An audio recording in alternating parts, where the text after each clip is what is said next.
wararkaba ku maqlayseen madaxweynaha Soomaaliya Maxamed Cabdullaahi Farmaajo ayaa ku dhawaaqay in Soomaaliya ay gashay xaalad masiibo qaran oo dhinaca abaaraha.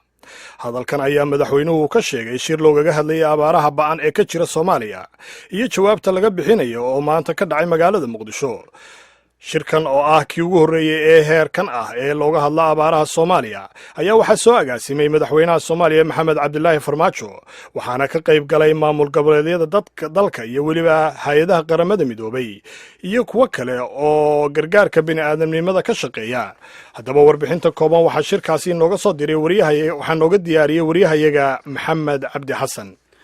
mahadsanid cabdixakiim. madaxweynaha Soomaaliya Maxamed Cabdullaahi Farmaajo ayaa ku dhawaaqay arrintan si wax looga qabto arrimaha bini'aadanimo ee ka jira dhammaan goobaha ay abaaruhu saameeyeen ee dalka Soomaaliya.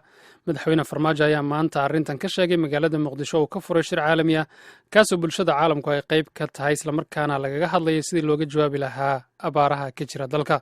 qoraal ka soo baxay madaxtooyada Soomaaliya ayaa lagu sheegay in madaxweynaha uu bulshada caalamka ka codsaday in si degdeg ah ay uga jawaabaan musiibadan si loo caawiyo qoysaska iyo xubnaha ay abaaruhu saameeyeen.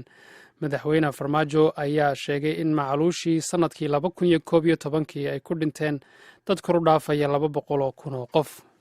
The famine of 2011 caused the death of 260,000 men, women and children.